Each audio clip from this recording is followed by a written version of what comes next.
Well, hello, folks out there in YouTube land. Got a big show lined up for you. Let's get right on into it. All right, folks, we're going to rank the QBs in the SEC, and I definitely think we got a good shot of having a Heisman winner in this group. And this will give me a little bit of a break from all this NCAA nonsense that I've been covering from start to finish. And I'm not done with them, but this is something a little bit more fun that we can cover. And this was covered by Brad Crawford of 247 Sports. And we're going to go down his list, and I'm going to comment on it and kind of give you my opinion on some of this stuff. He made some good choices in here. Some I'm not going to agree with, but that's okay. That's the nice thing about the offseason is everybody has an opinion. All right, he's starting out with Brock Vandergriff at number 16. I guess that's because he hadn't played any football to really speak of except as a backup in Georgia. Look, this guy's a five-star. Now, if he had Liam Cohen as offensive coordinator, I would feel a lot better about Kentucky, but he has gone to the NFL. So they're going to have to find somebody for him, possibly a Tommy Rees or somebody along those lines. T. Martin, I don't know who they're going to pick, but that's going to be really important. Brock Vandergriff could be a very good quarterback in the SEC. He needs the right coordinator, and I would not have him at 16, but I think they just threw him in there because where do you put him? I don't think he'll wind up 16th at all. And look at his numbers, very puny, 12 for 18. I mean, he's only thrown the ball 18 times, so, I mean, come on. And he's following Devin Larry and Will Levis. Larry didn't play as well as we thought he would. But anyway, let's move on. Here's one, LaNorris Sellers, South Carolina.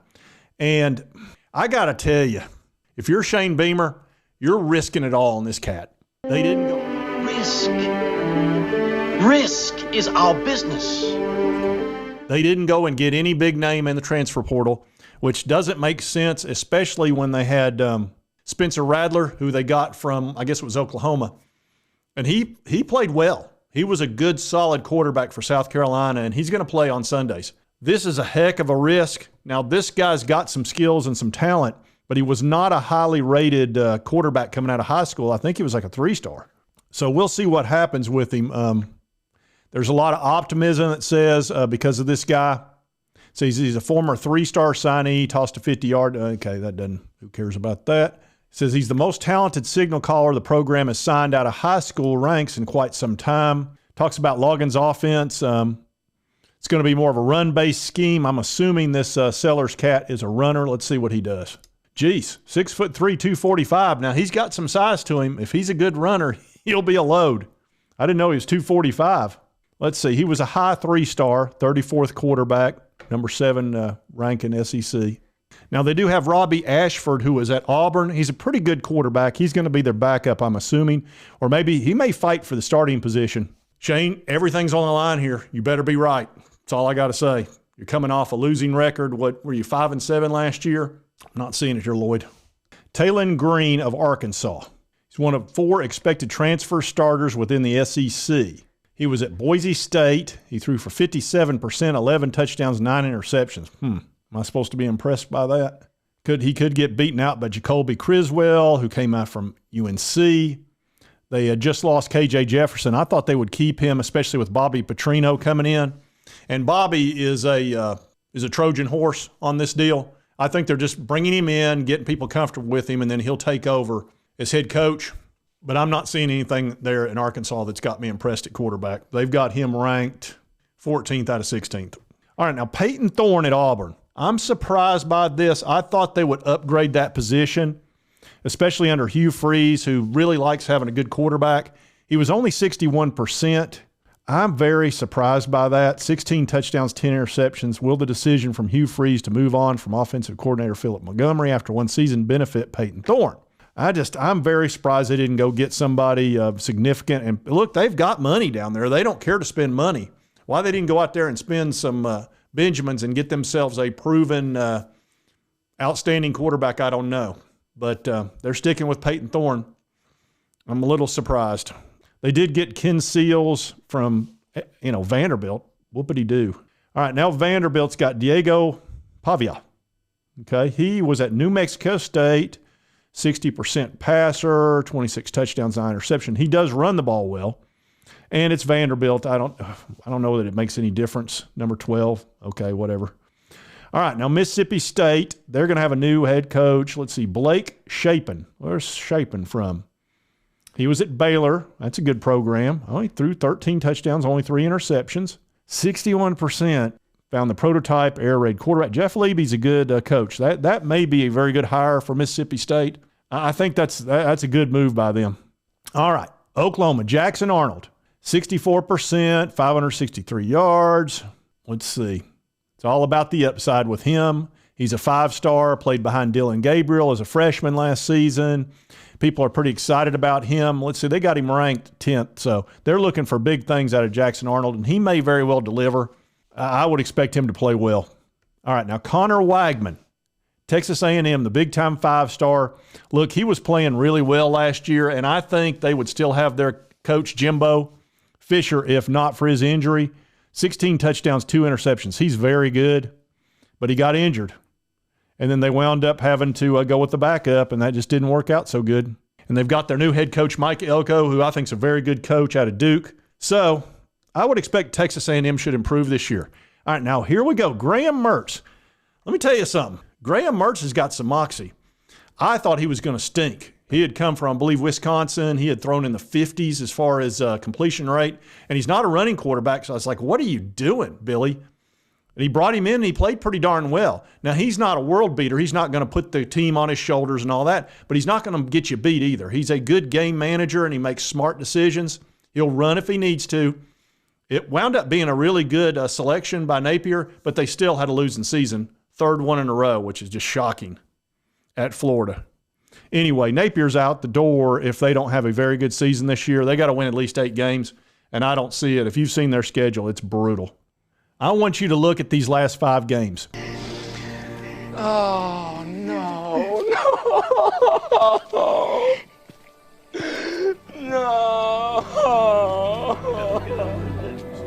No. So Graham Mertz, number 8, I think is perfectly fine. I think he'll wind up there. Garrett Nussmeier. Now, LSU's pretty fired up about this cat. Career numbers around 60%, 11 touchdowns, 7 interceptions. Says that any other program, Nussmeier would have had substantial number of career starts by now, but he had to stay behind Jaden Daniels, who won the Heisman. So that's understandable. He played in his first career start at the Outback Bowl. Said he's ready to go. 395 yards, 3 touchdowns, played great. So they're very excited about him. That's why they didn't bother getting anybody in the transfer portal. All right, now here we go. Nico Iamaleava. Oh, boy. This guy, This guy could be a world beater. He could be a Heisman candidate this year. Now, I don't think he'll win it this year, maybe next year. But we saw him against Iowa, top 10 defense, and he looked great. He's got a nose for that end zone. He's got great touch. He's really fast for a guy at 6'6". I tell you, he looked elusive. He kind of reminds me of Bryce Young, only a much taller. They've got him ranked 6th, which is fine. You know, we really haven't seen much of him. But they've got him listed as a legitimate Heisman candidate at the position in 2024. I have to agree. I tell you what, if they can keep that guy healthy, you know, protect him, you don't want to go against Nico. I'm telling you, the guy's special. Surely you can't be serious. I am serious. And don't call me Shirley. People are going to see that this year. But I'm fine with him being at number 6. All right, Brady Cook. Let me tell you something. This cat can play. He is very tricky. He'll run on you, throw on you. I keep using this term moxie. This guy's got a ton of moxie. Very good player. Definitely having him 5th is perfectly fine. Missouri's thrilled to have him. He had a really good season last year, 66%, 3,300 yards, 21 touchdowns, 6 INTs. He ran for 8 touchdowns. Another guy that's got a nose for the end zone. Won't have Cody Schrader this time, but he does have a very good wide receiver in Luther Burden. So I'm fine with him at number 5. Jalen Milroe. Now, we need to talk about Milroe for a minute. He actually threw for 66%, which was pretty darn good. He ran, of course, for 531 yards, 12 touchdowns. He's really a dual threat, a pure dual threat quarterback. He has a tendency to get sacked quite a bit because he doesn't get rid of the ball quick enough, and he kind of relies on his athleticism a little too much at times. But he's a darn good quarterback. The question is he going to be the quarterback for Kalen DeBoer? DeBoer likes guys who are passers. He likes guys to stay healthy. He doesn't really want them running that much. And I will show you exactly what I'm talking about. These were Kalen DeBoer's last 2 quarterbacks. Hayner, who almost never ran, and then Michael Penix, who almost never ran, very little, and he had a couple of bad knees too. Well, with your bad knee, Ed, you shouldn't throw anybody. So you can see the last 4 years under Kalen DeBoer, his quarterbacks did not run. And you can see what Jalen Milroe does. He's very much a runner. And here he ran for 531, which is his first full season, and he had a hammy for about 3 of those games. And here's the other thing. This is what they do passing the ball. Penix had almost 5,000 yards, which was outstanding. This Hainer guy had a little over 4,000, which is fantastic. And Milroe only had 2,800. So we'll see what happens. Milroe could obviously be the starting quarterback, but will he finish the year as DeBoer's quarterback? I don't know. DeBoer counts on accuracy and timing. That is very important with his offense. I don't know that Milroe can pull that off. DeBoer will have to change his offense to fit Milroe's skills, which he has a lot of skills. I'm not sitting here ripping on the guy. He's very talented. I just don't know that he's a good fit, honestly. We'll see.